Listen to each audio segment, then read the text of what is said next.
Discretion is advised. Cause the place is here and the time is now. I don't want to get started. I want to be massaged. FreeThought Radio. Free speech, free expression, and Free snow cone. Palomar College Radio, KKSM AM 1320 Oceanside. Welcome to FreeThought Radio. I'm Alex Fidel, the host.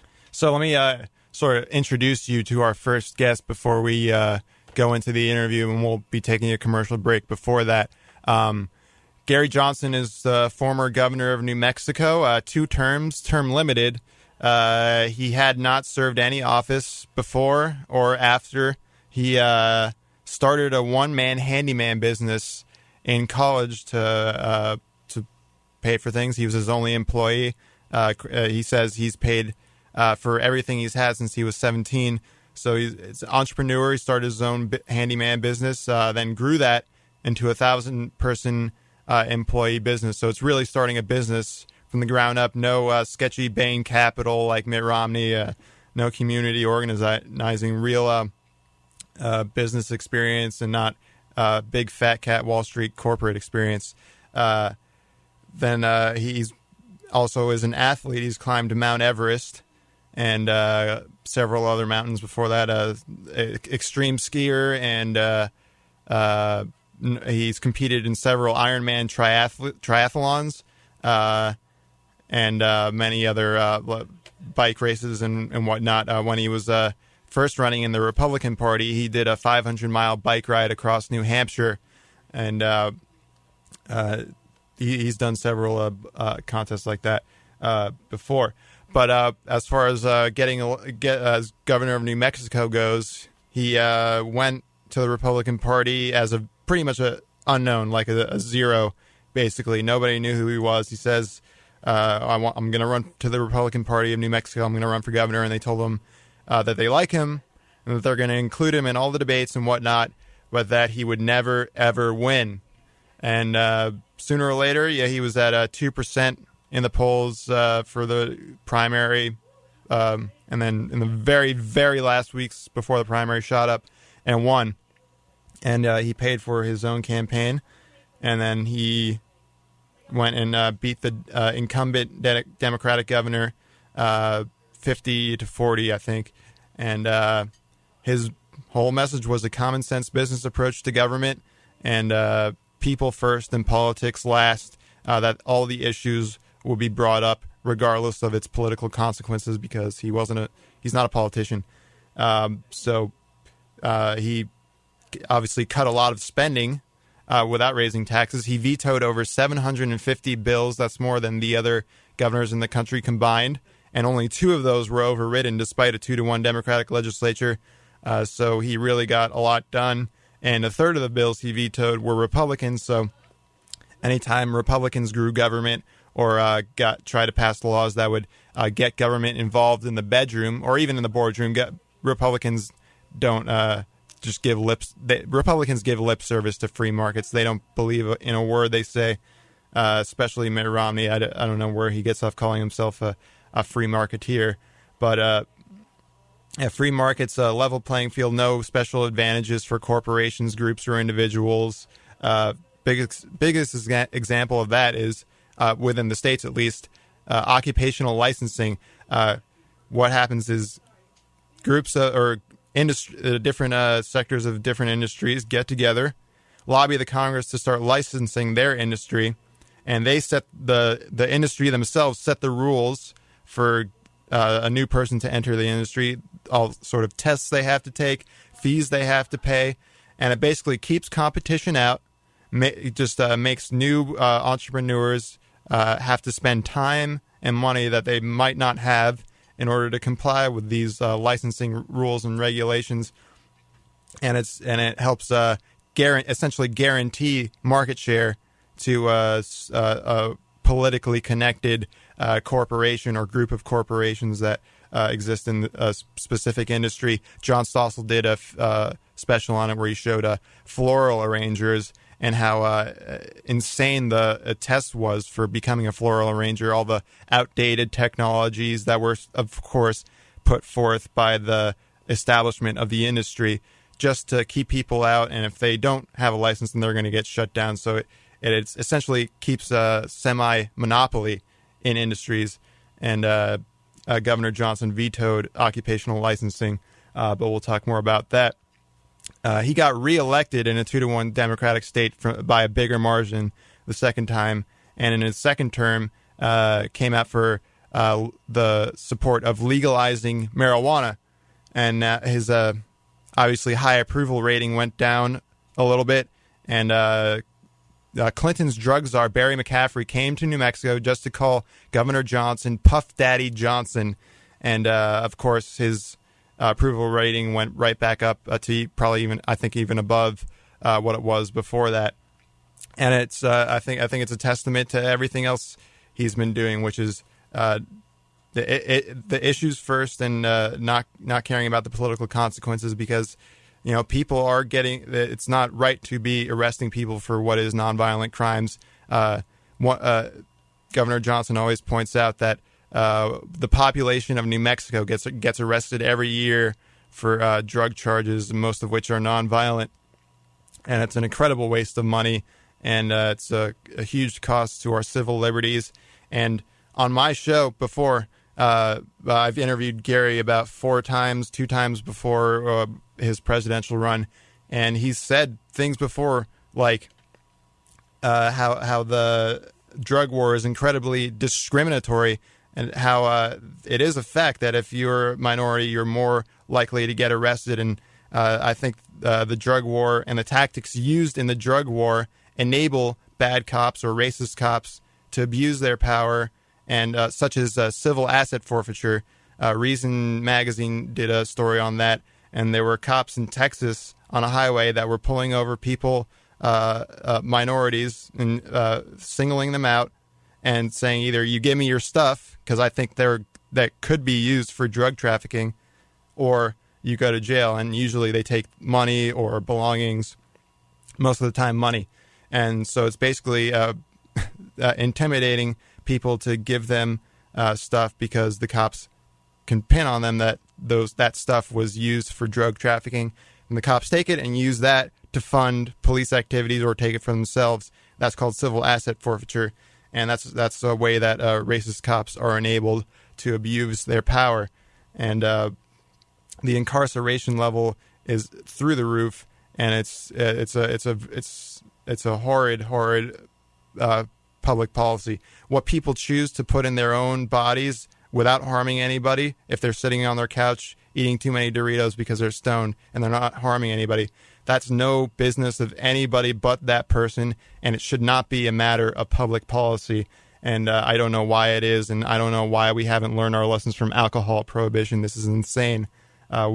We should be ending the war on drugs.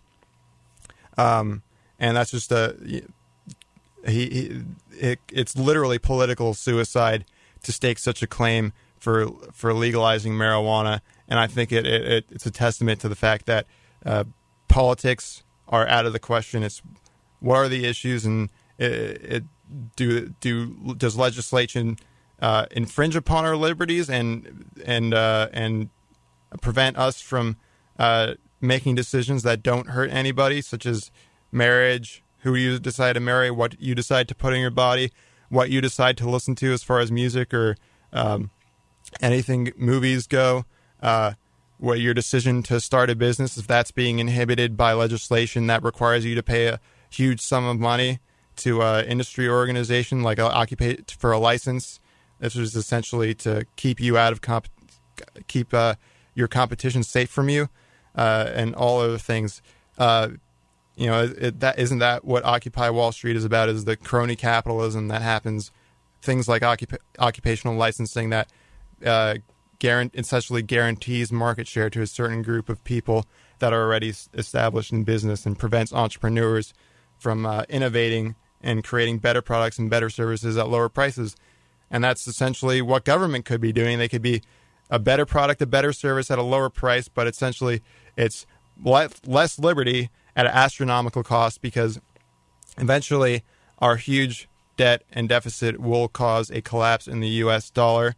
If we're printing up to 70% of all debt obligations, but once that gets to 100%, that's hyperinflation. That's when all our foreign lenders say no more, and then we're the only ones we're buying up our own debt by printing money from the Federal Reserve, and that's a dollar collapse. That's what happened in Russia, where you have to have a barter system instead of what we have now. That's not a very good. That's not I don't think a very pleasant situation we would want to find ourselves in. Governor Johnson reformed Medicaid or Medicare. I'm not sure which one, but cut spending by 25%. But the services improved, but the spending was a lot lower. And in a 2-to-1 Democratic state, he still has a positive favorability rating. When they did a poll of all the GOP candidates, he was the only one with a positive favorability rating. Public policy polling did one on the favorability ratings of all the candidates. They all had, every single one had negative ratings in their own home states.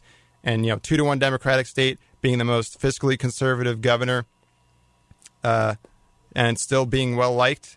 And when he was running in the Republican primaries, you could still be the most fiscally conservative governor, of all the people. But if you support gay marriage, oh, you're damaged goods. You're a pariah. You don't belong. So he had to, go home to the Libertarian Party. He was a dues-paying member of the Libertarian Party while the Republican governor of New Mexico. So doesn't always kind of square with his with the Republican Party when their dogma is wrong, and their dogma is wrong a lot. Look at the Republican race. I know Rick Santorum is a dirtbag and a religious fascist. I know Rick Mitt Romney lies through his teeth all the time. I know Newt Gingrich is a Beltway insider, and Ron Paul is awesome.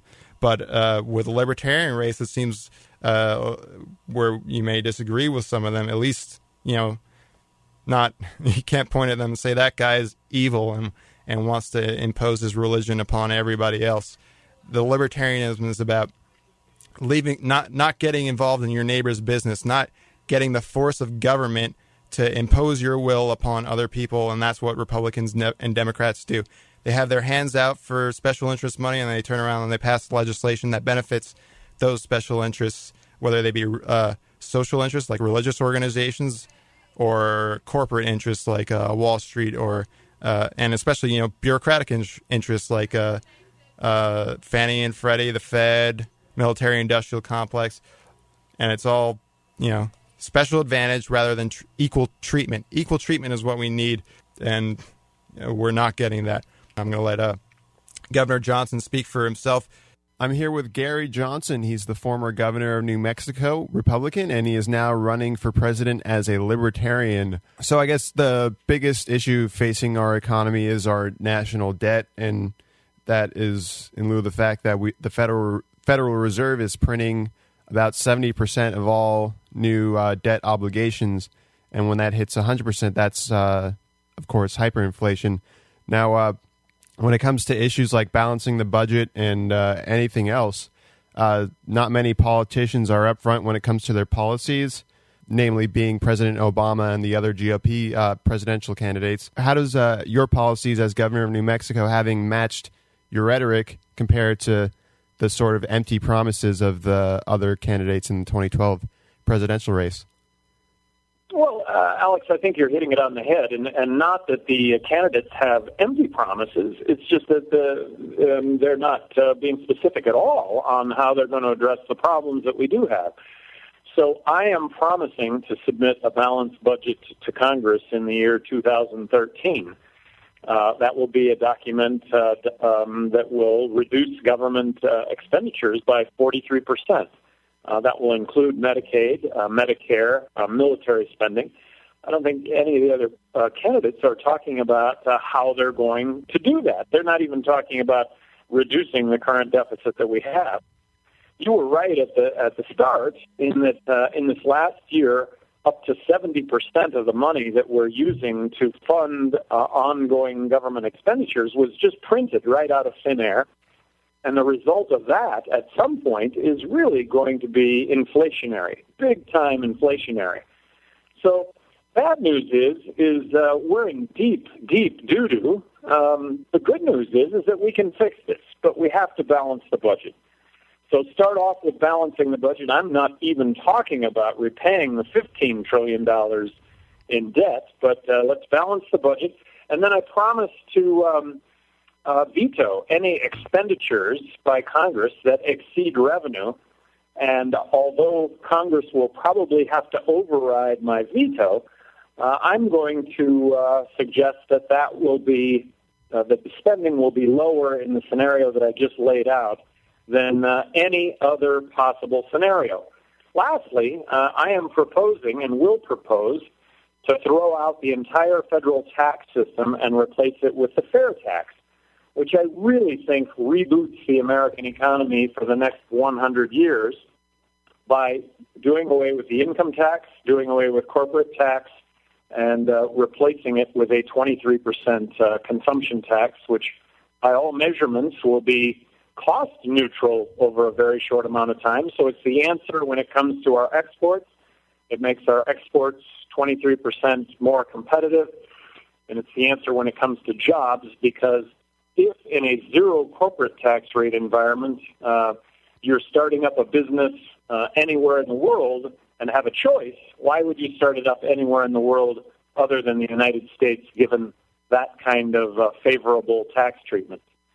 And with the exception of Ron Paul, do you think the other candidates get it on monetary policy, or do you think it's just something that's too politically inconvenient for them to take a strong stand on?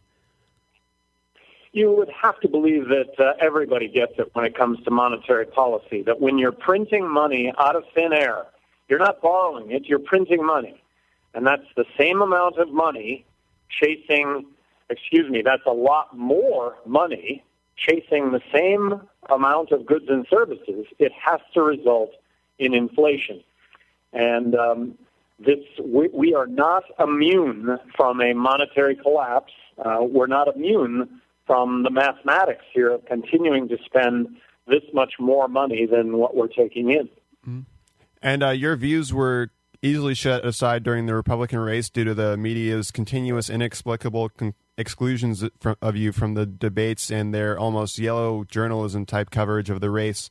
Mitt Romney took a jab at you on the stage saying, I didn't inhale, and Michelle Bachmann implied that you supported terrorism because you took a common-sense stance on foreign relations with flights to Cuba.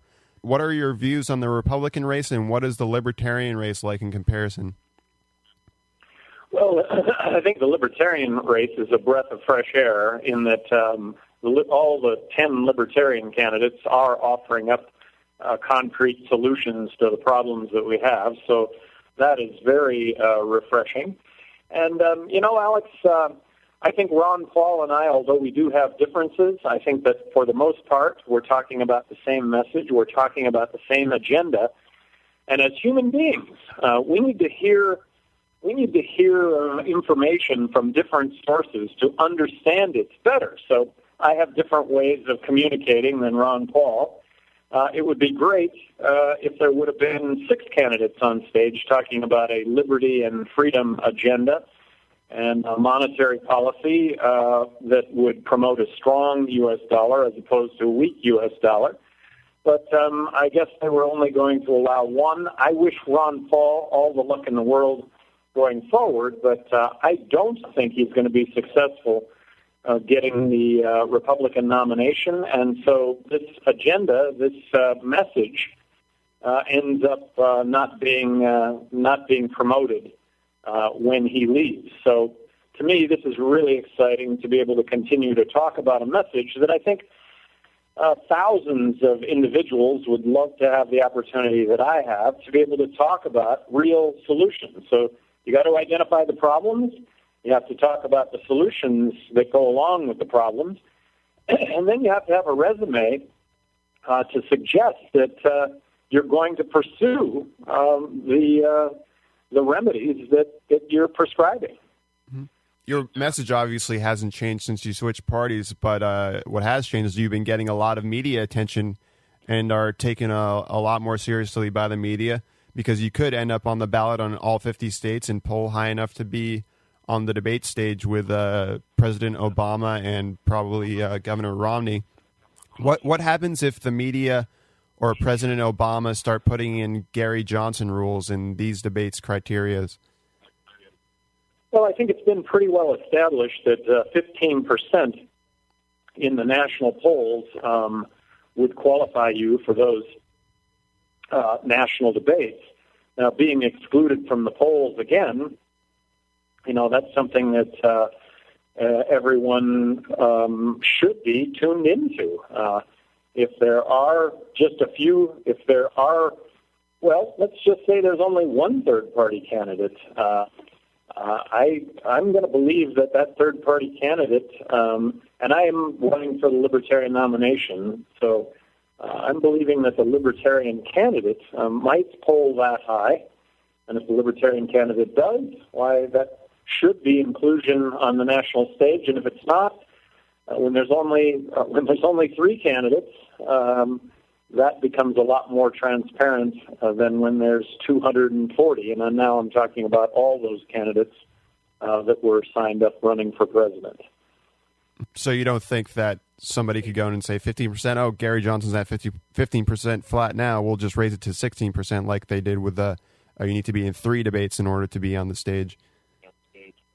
Well, my issue with having been excluded from 17 out of the 19 debates up to the point that I switched parties was that I was not included. My name wasn't even on the polls that were being used to determine who got in the debates. I think that by any measurement whatsoever, that's not fair. And so that was my issue, not being in the polls that determined who was in the debates. And they could very well try and do something like that again. I just think that it will be a lot more transparent when there's only a handful of candidates running for president as opposed to the hundreds that are currently filed and running for president.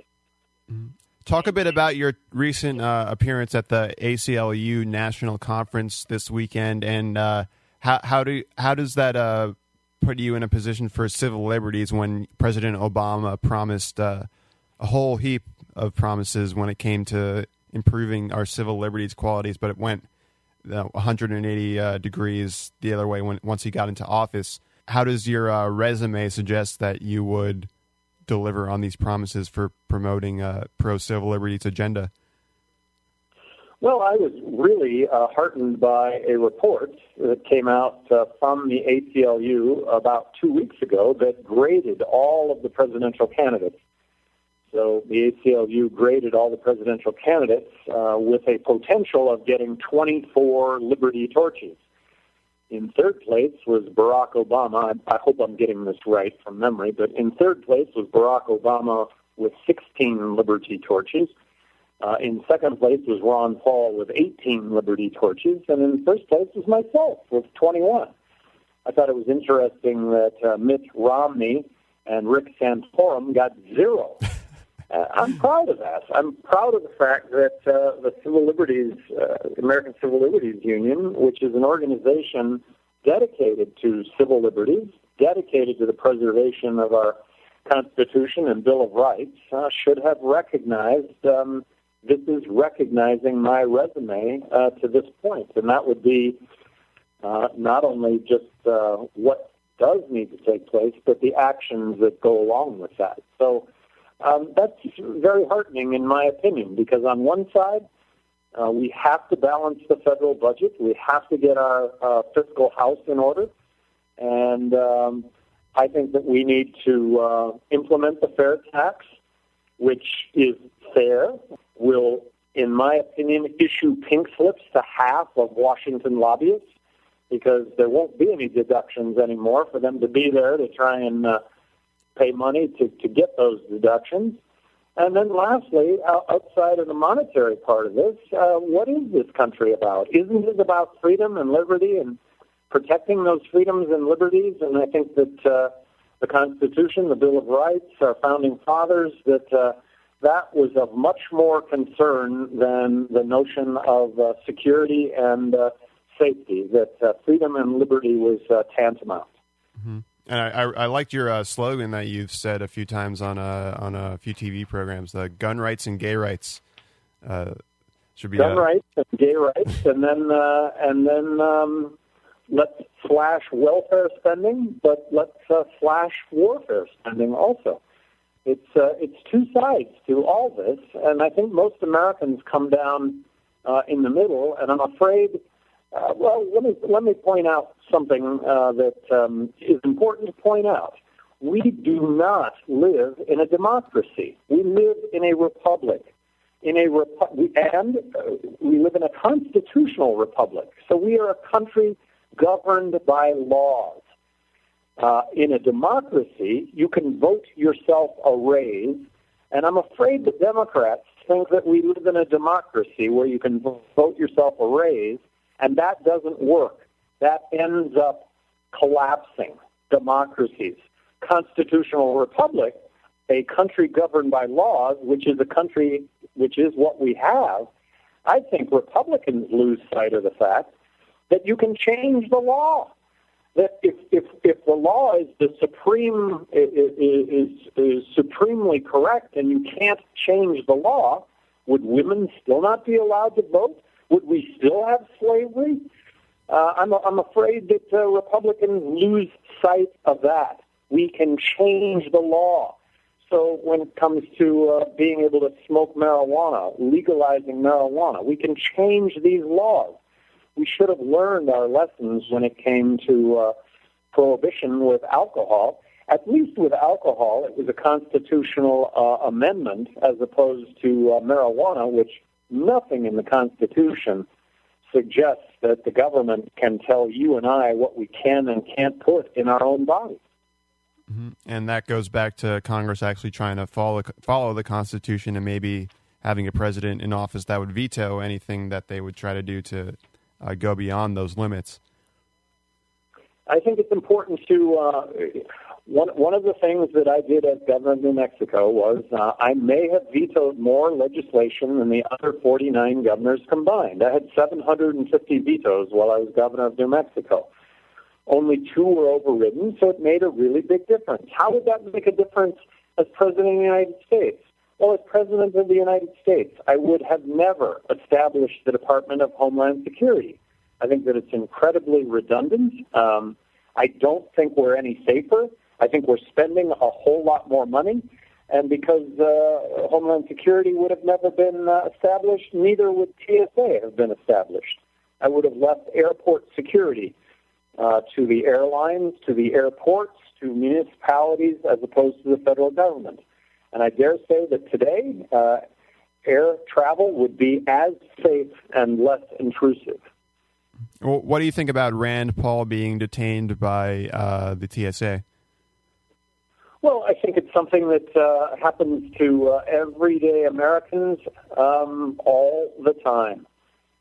Meaning Americans every day are detained in those same ways. So I think it's terrific when anyone that has the ability or anyone that has the bully pulpit, anyone who can talk to the public is subject to that. It just points out what thousands go through all the time and don't have that opportunity to be able to raise that kind of awareness.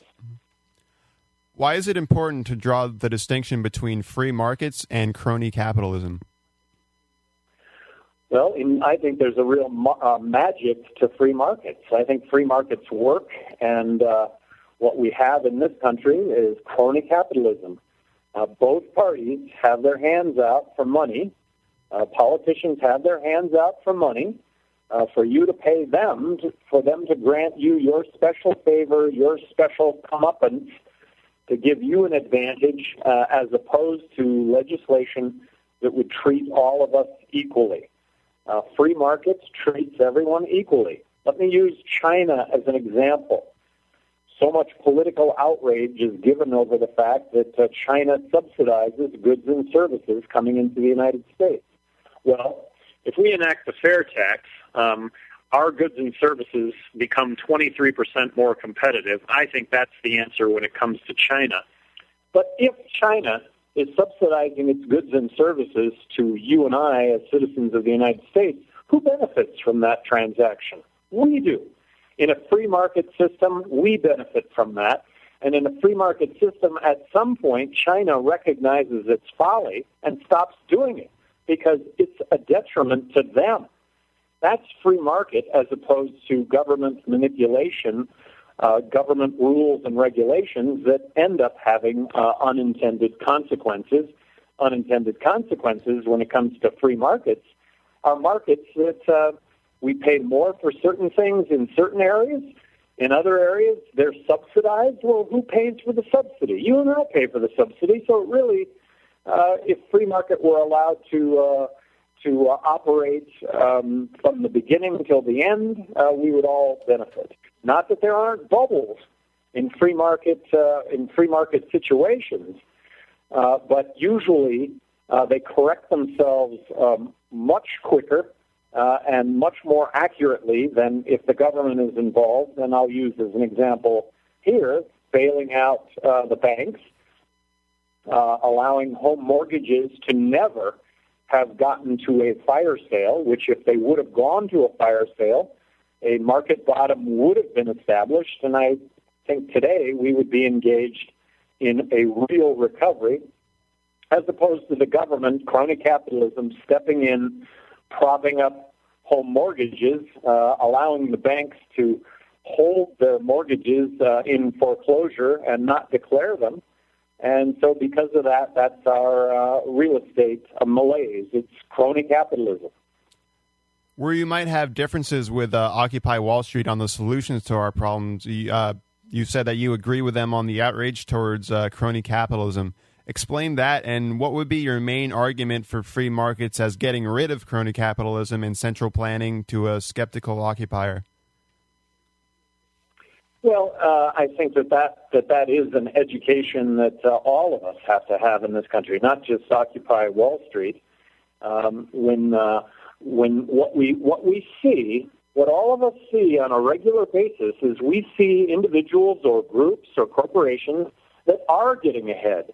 And when you look at the basis, oftentimes for why they're getting ahead, we find out that they've been given an unfair advantage. What we want is we want all of us to have the same equal footing. What we want is a level playing field, something that, having served as governor of New Mexico for 8 years, that was easy to do. That was not difficult to do.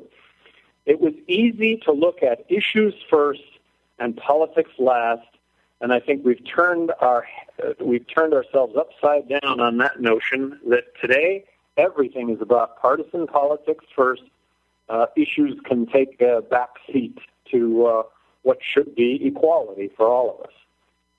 And with President Johnson sort of leading by example with free markets, do you think that would prevent any sort of crony capitalism scenario, such as occupational licensing laws popping up in the cannabis industry, if legalized, given that busybody politicians will get riled up to pass regulations just to calm supposed social fears down? How could crony capitalism be prevented at the state level, whether it's a possibly legalized cannabis industry or any industry that suffers from occupational licensing? Well, let's use another example of occupational licensing. Let's use barbers, people that cut hair. Should there be federal oversight of cutting hair? There isn't federal oversight currently, and there shouldn't be. But at a local level, at a state level, should there be oversight over a person cutting another person's hair? I don't think so. I think the free market would weed that out really quickly. And for all of the bad haircuts that might happen, they only happen once. You're not going to go back to the same person that cut your hair for the first time. And it will end up being an issue of reputation. So using hair as an example, we on a state level, we control that, we regulate it. Should we really be doing that? As governor of New Mexico, I vetoed that kind of legislation. Gosh, I don't think an interior designer should have to be licensed. That was my take on that. Why should an interior designer have to be licensed? What's the worst thing that's going to happen? You can still be licensed and do a lousy job when it comes to your interior design. Does it really make us safer? Or does it really give us better goods and services? No. What it ends up doing is that it ends up costing us time and money to comply with crony capitalism. Who is it that pushes through legislation to control people that cut hair? It's those that already cut hair and don't want anyone else in that marketplace. If you just extend that example to every other industry, that's politics, that's crony capitalism. Get the federal government out of that, and state governments, I'll tell you, I work to get that out of state government. We're a music station, and this show is primarily a heavy metal show.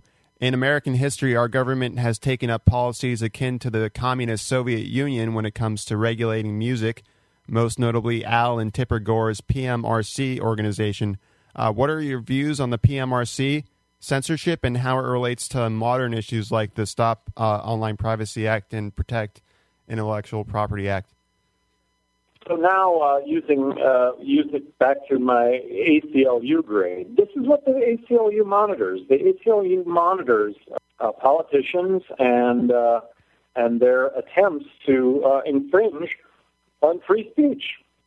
Isn't listening to music, whatever that music might be, isn't that free speech? Isn't that guaranteed? It is, and yet politicians continue to want to infringe on that. So we have to be vigilant against the erosion of our Bill of Rights, of the Constitution, and we are eroding the Constitution on a regular, daily basis. There is nothing that I want the government to fix when it comes to the Internet. Nothing. If you were in President Reagan's seat in the 80s and the Pmrc was going on in the Senate, what would you have done? Well, I would have threatened veto, and if it would have gone all the way through Congress and come to my desk, I would have vetoed it. President Obama promised to end the wars, stop torture and indefinite detainment, and curb the war on drugs. Where has he fell short on that, and what could he easily do as president that he hasn't done that shows that he's not a man of his word? And how would you respond to Obama in a debate if he said, we've left Iraq already, in a similar way that Governor Schwarzenegger decriminalized marijuana to discourage people from voting for Prop 19? Well, I heard President Obama, before he was elected, say some very promising things. He said some very promising things regarding our conflicts that we were involved in. He said some really promising things regarding the war on drugs, the fact that he would not be raiding any medical marijuana facilities in any state, that citizens in those states or legislatures in those states would have voted yes, and he wasn't going to spend any federal money combating that. He also said some very favorable things when it came to marriage equality. And so I thought that don't ask, don't tell would be a thing of the past immediately. I don't see any way that he can, at this point, fix what has gone wrong, and I think that it has been broken promises. I remember a debate with Hillary Clinton when Hillary Clinton laid out a plan for getting out of Iraq within 6 months. And I remember Obama just laughing over that, because 6 months, it's going to take a lot. And it may have been Hillary Clinton saying, here's the plan to get out in a year, or it may have been a bit longer than that. But the laugh was, we'll get out much, much sooner than that. So it's really been broken promises for what he had to say that was positive as far as I was concerned. And he talked about balanced budgets. He talked about government not spending more money than what it takes in, meaning eliminating the deficit. These were very, very positive things that he said, that he's always said, but the reality has been anything but. So I don't think he has a really good chance of getting reelected. That is, if people are offered an alternative that that people can believe in who it is they're electing. I only have one problem with Mitt Romney. I believe Mitt Romney is going to be the Republican nominee.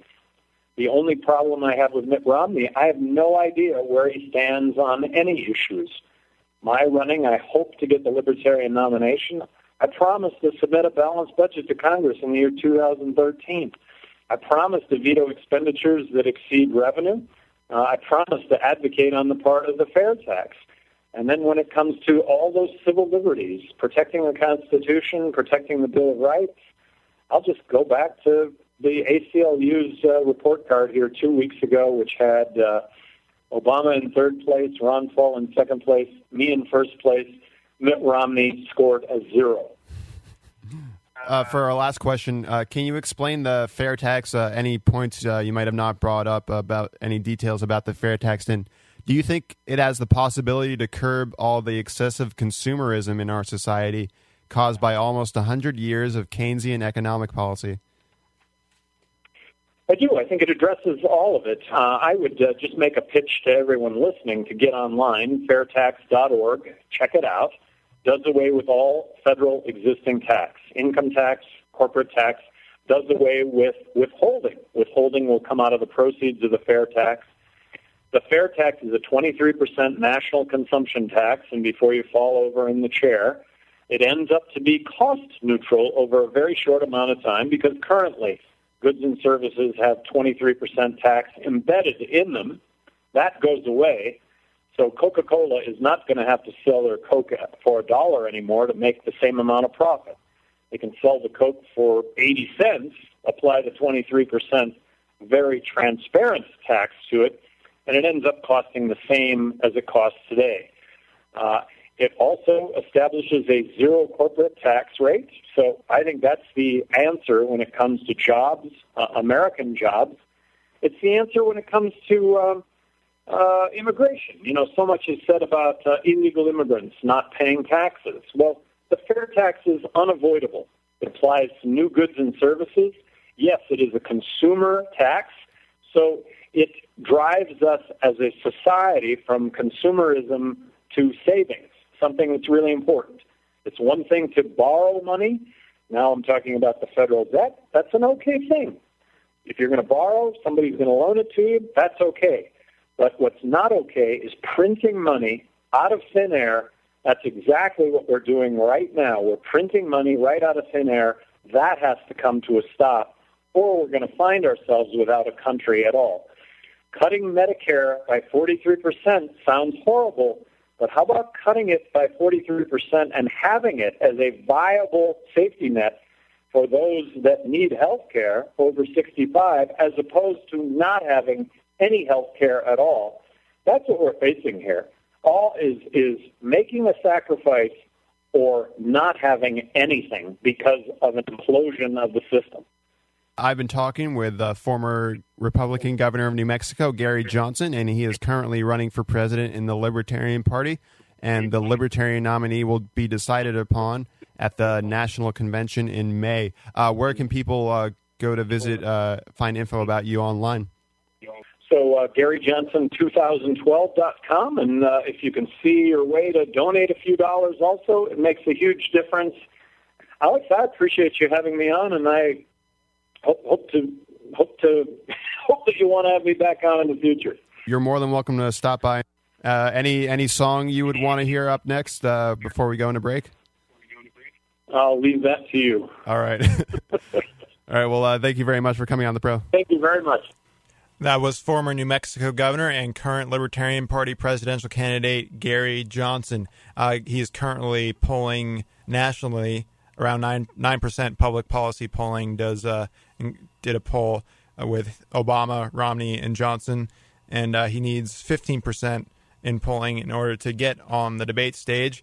Hopefully, these polling companies don't pull a fast one and exclude him from the polls like they did in the Republican race. But like he said, I was really concerned about that. But I asked him that question, and he said, if there's 3 candidates as opposed to 100 Republican candidates on the same side, where you could equate Gary Johnson with Jimmy McMillan or any of the other sort of joke Republican candidates, this would be different if he's the Libertarian nominee, and that will be decided upon in May. We're going to play Legalize It by Peter Tosh in a second, but I want to talk a bit about spending and economics about it. First of all, 2 books I want to recommend to the listeners.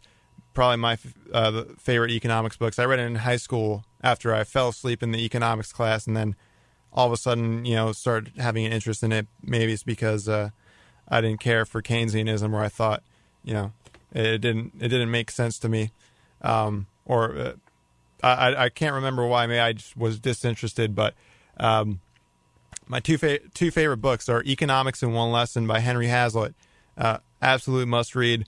Basically takes Frederick Bastiat's principle of the broken window fallacy and the seen and the unseen, and sort of puts it in a modern day. Thinks he's more of a modern economist, 40s, 50s, 60s, and 70s, and also Peter Schiff, who is more like today. He's around today. He wrote a book called How an Economy Grows and Why It Crashes, and it's a sort of picture book allegory that tells a tale of a basically a primitive economy, like a non-existent economy, like 3 people on an island, and they have a sort of fish resource in their ocean, fish that doesn't go bad when you take it out of the ocean, and basically that things start like from savings, not from spending. That if the person on the island wanted to build a net in order to catch more fish, so he could do other things, so he doesn't have to worry about catching one fish and then worrying about not starving that day. So in order to build a net, you have to underconsume, you have to save, you have to not go out and look for fish, and you have to spend your time to try to build this net. So you have to forego consumption in order to produce capital, in order to get more fish out of the ocean, which is the example in his book. And the guy produces the net, and then he's able to get more and do things he likes, like whatever he lists in the book, things like playing music or anything like that, or anything, food, chefing, being a cook. But that's the basis of economics, is that it's not spending that makes us prosperous. It's foregoing consumption and taking the time to produce things of value that other people would value, because all economic decisions are voluntarily made by both parties coming to of the economic transition, the buyer and the seller, both benefiting. The buyer thinks they're getting a good product at a low price, that they're not spending too much of the money they spent their own time to work for, to get and spend on that product, and the seller is going to get enough of their money back plus some to make their foregoing of consumption in order to make that worthwhile. And government gets in the way of that. And also because government is force, and they often spend things on things that people don't like, or things that are too expensive, or aren't the right, like wind and solar are completely inefficient technologies.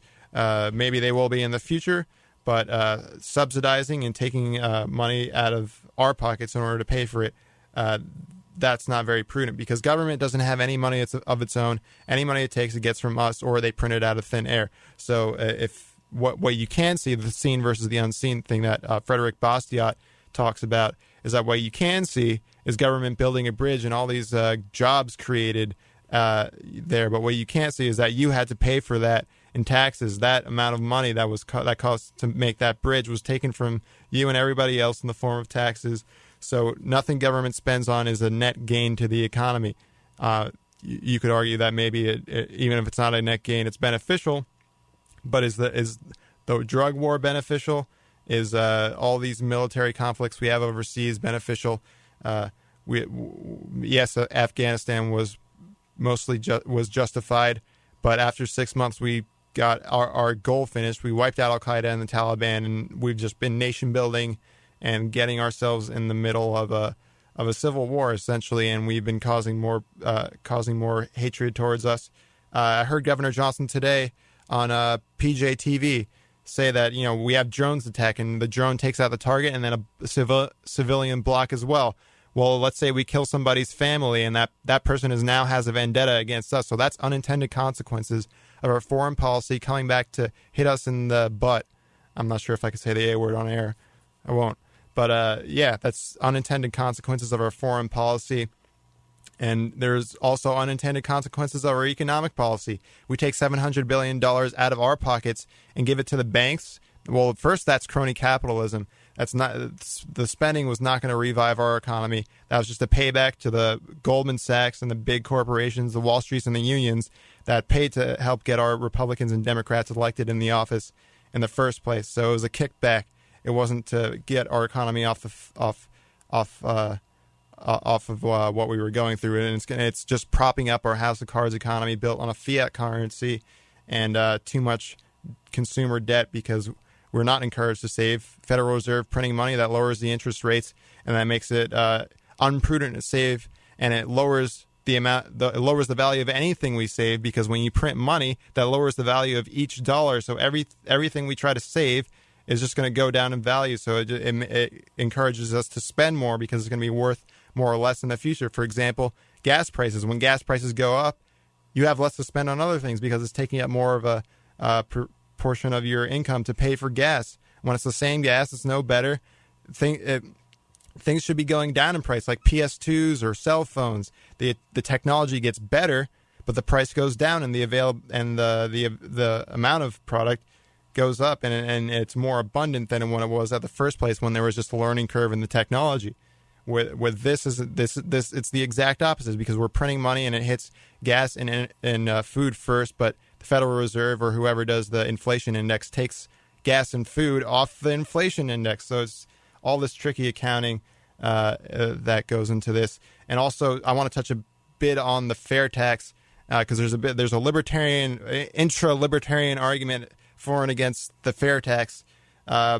First of all, I've heard Governor Johnson say that ultimate pie in the sky, or the goal is you eventually move to voluntary user fees which is consistent with libertarian values. But anybody who's seen the Philosophy of Liberty video, labor and property is taking a portion of your time that you spent your free will working to underconsume or whatever work, and so you could have your property. That's how you attain property.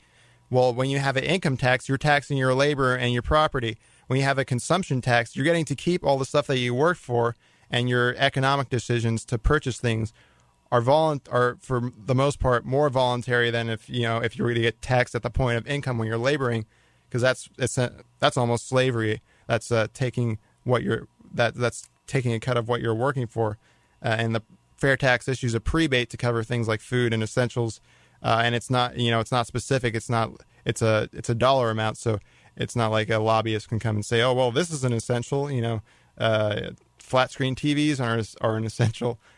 So it's a dollar amount, and it's a deduction off of that. And it's, so it takes care of that. With everything else, let's say you want to buy a private jet, people in Occupy Wall Street are saying that we shouldn't give tax breaks to rich people for buying private jets. Well, I think the fair tax takes care of that, because if you're not getting taxed on your business, if you could take that money, you could either put it into production and create some jobs, or you could put it into wasteful consumption and buy a private jet for yourself. Well, if you're getting tax breaks for that at the income level, you're definitely going to spend it. But if you're getting taxed 23% on a private jet versus no tax on creating a business or creating jobs, creating products, or using that for other things, you might choose to put that money into a business rather than in your own personal private jet. That is probably a stupid waste of money anyways. And like I said, tax on consumption, and it's not a tariff, because domestic items and imports get taxed the same amount at the point of purchase. There's no VAT, no tariff. It's at the point of purchase. So and you're not getting taxed on your income. You're not getting taxed on your labor. So I think it's a lot more libertarian friendly than an income tax. Would you rather have the income tax, or would you rather have the consumption tax? Because the income tax is horrible right now. We need to abolish the IRS and get rid of the income tax. Consumption tax would be a lot more transparent. It's a flat tax, and it's not regressive because there is a prebate to cover essentials, and it doesn't get into your intrusive business like the IRS does. to know every little detail about what you do with your life. It's completely different than that. So I want to go ahead and play Legalize It, because Governor Johnson is for the legalization of marijuana right here on Palomar College Radio, because Peter Tosh has it right. I mean, here's a bit of a thought experiment before we get on with the song.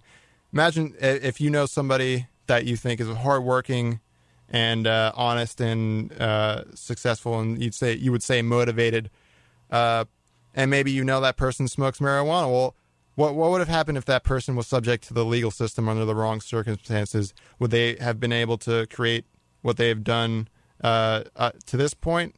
I'd say, for example, Steve Jobs. What if Steve Jobs was under the wrong circumstances arrested for pot possession or LSD possession before he went, did everything with Apple? Would he be would there be an Apple, or would he be another hardened criminal subject to our poor criminal justice system, which is horribly discriminatory against minorities and horribly discriminatory against people who just like to make their own decisions and not hurt anybody, even if that decision is to smoke a plant that the government deems bad for you. Because it's not your neighbor's business what you put into your own body. They shouldn't have a right to use force. They can knock on your door and tell you, hey, that's bad for you, voluntarily persuade you through reason. But to get the government, to get police to show up to your door with guns, that's a whole nother story, and that's immoral. That's laziness. That if somebody thinks they're so self-righteous that they have to, tell you how to mind your own business, then that's moral laziness to get somebody else to do it for you with a gun rather than a reason and persuasion. So we should legalize marijuana and leave people alone. Let my people grow. Legalize it. Don't criticize it. Legalize it, yeah. I will advertise it. All right, and we're back. This is FreeThought Radio. I'm your host, Alex Fidel. Our last guest in the first hour was former New Mexico governor and Libertarian presidential candidate Gary Johnson. If you missed any part of the episode so far, it's going to be podcasted on mediafire.com/FreeThought Radio. And if you search for FreeThought on iTunes, look for FreeThought AAC in parentheses. And that's the iTunes podcast page. You can subscribe to it, and iTunes automatically downloads new ones. And generally get a lot more downloads than listens. So we need to get more people to start listening. Of course, we play heavy metal and have a libertarian talk. I don't think heavy metalers or libertarians are listening to the radio because they know that there are no libertarians or heavy metal DJs on the radio, at least in the San Diego market. So spread the word. There's a heavy metal libertarian on the radio. So we need to, this, and the KKSM always has the best music and the most that nobody else is offering. We got, Ross Charles on Wednesdays plays, the deepest cuss of reggae I've ever heard. Even wannabes can't even get up to that amount of knowledge and great, not just, knowing what is good and what is not. And we have Wind Down Wednesdays with Serena, and every Wednesday we have so many different shows that you should all check out. And it's all unique, and it's not being offered anywhere else. So tell people about AM 1320. They might be surprised of what they have to find.